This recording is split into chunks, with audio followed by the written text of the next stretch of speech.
નમસ્કાર મિત્રો, જો તમે સરકારી નોકરીની તૈયારી કરી રહ્યા છો તો આ વિડીયો તમારું ફ્યુચર બદલી શકે છે.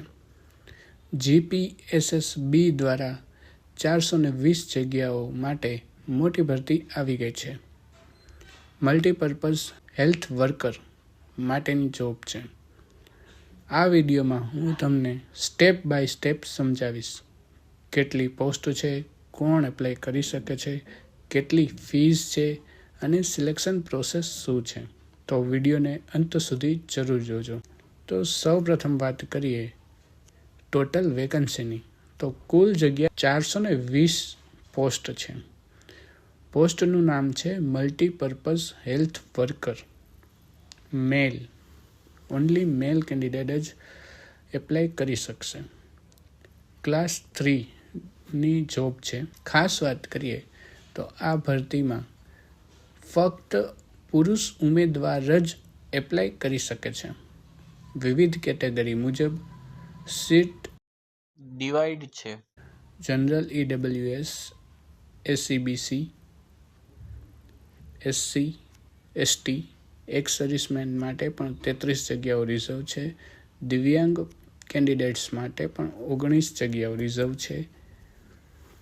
અને લોકેશન વાઇઝ પણ વેકન્સી ડિસ્ટ્રિક્ટ વાઇઝ ડિવાઇડ કરવામાં આવી છે. એટલે કે અલગ અલગ જિલ્લાઓ માટે વેકન્સી આપવામાં આવી છે.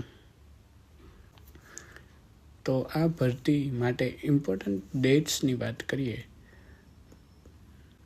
તો એપ્લિકેશન સ્ટાર્ટ થઈ જશે 29 એપ્રિલ 2026 બપોરના 1 વાગ્યાથી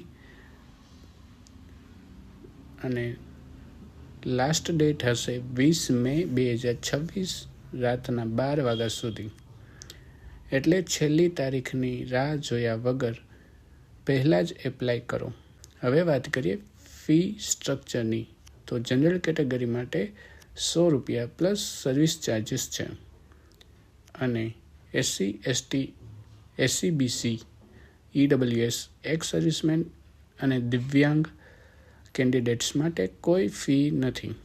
ફી ભરવા માટે ઓનલાઈન મેથડ પણ આપવામાં આવે છે. તમે ઓનલાઈન પણ ફી ભરી શકો છો, જેમાં UPI, debit card, credit card, net banking વગેરેથી ફી ભરી શકો છો. જો ફી ભરશો નહીં તો એપ્લિકેશન વેલિડ ગણાશે નહીં. તેથી ધ્યાનપૂર્વક એપ્લિકેશન કરો. હવે વાત કરીએ આ જોબ માટે એજ્યુકેશન ક્વોલિફિકેશન શું છે. તો મિનિમમ ક્વોલિફિકેશન 1 વર્ષ મલ્ટીપર્પઝ હેલ્થ વર્કરનો કોર્સ કરેલો હોવો જોઈએ અથવા ડિપ્લોમા કરેલું હોવું જોઈએ અથવા સેનેટરી ઇન્સ્પેક્ટરનો કોર્સ કરેલો હોવો જોઈએ અથવા health sanitary inspector ITI course કરેલો હોવો જોઈએ. હવે એડિશનલ રિક્વાયરમેન્ટ છે. કોમ્પ્યુટર નોલેજ ધરાવતા હોવા જોઈએ. ગુજરાતી અથવા હિન્દી લેંગ્વેજ જાણતા હોવા જોઈએ. એટલે બેઝિક હેલ્થ ફિલ્ડ બેકગ્રાઉન્ડ હોવો જોઈએ. હવે ઉંમરની વાત કરીએ તો મિનિમમ એજ 18 વર્ષ છે અને મેક્સિમમ એજ એટલે કે વધુમાં વધુ એજ 33 વર્ષ સુધીના કેન્ડિડેટ જ ફોર્મ ભરી શકે છે. અને રિઝર્વ કેટેગરી માટે અલગથી એજ રિલેક્સેશન મળશે. હવે સૌથી ઇમ્પોર્ટન્ટ વાત કરીએ સિલેક્શન કેવી રીતે થશે. તો એક જ એક્ઝામ હશે જે MCQ બેઝડ અથવા કોમ્પ્યુટર બેઝડ ટેસ્ટ હશે, જે ભરતી બોર્ડ દ્વારા નક્કી કરવામાં આવે તે મેથડથી એક્ઝામ લેવાશે. તે પછી એક્ઝામ દીધા પછી એક મેરિટ લિસ્ટ બનશે અને મેરિટ લિસ્ટના આધારે ડોક્યુમેન્ટ વેરિફિકેશન કરવામાં આવશે. સિમ્પલ પ્રોસેસ છે અને ખૂબ જ અગત્યનું છે કે એક જ એક્ઝામ છે. એક એક્ઝામ પાસ કરો એટલે તમને નોકરી મળી જશે. ફાઇનલ સિલેક્શન મેરિટ આધારિત જ થશે.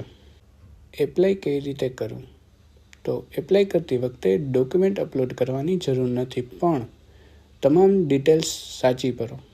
ફોટો અને સિગ્નેચરની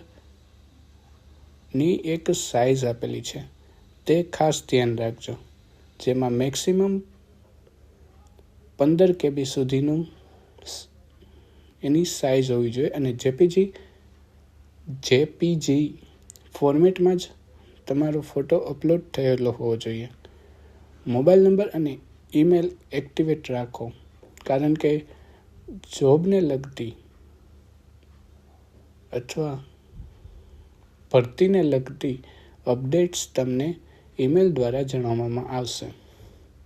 તો મિત્રો, આ હતી જીપીએસએસબી મલ્ટીપર્પઝ હેલ્થ વર્કરની રિક્રુટમેન્ટ 2026ની કમ્પ્લીટ ડિટેલ્સ. જો તમે એપ્લાય કરવાના છો તો આ વિડીયોને લિંક લખી કમેન્ટ કરો, તો હું તમને એપ્લાય કરવાની લિંક મોકલી આપીશ. અને ચેનલ સબસ્ક્રાઈબ કરો ડેઇલી ગવર્મેન્ટ જોબ્સ અપડેટ્સ માટે, અને વિડીયોને લાઈક કરો, સબસ્ક્રાઈબ કરો અને શેર કરો તમારા મિત્રો સાથે. બેસ્ટ ઓફ લક, તમારું સિલેક્શન જરૂર થશે. તો મળીએ નેક્સ્ટ વિડીયોમાં. ત્યાં સુધી બાય બાય, ટેક કેર, જય Hind and thanks for watching.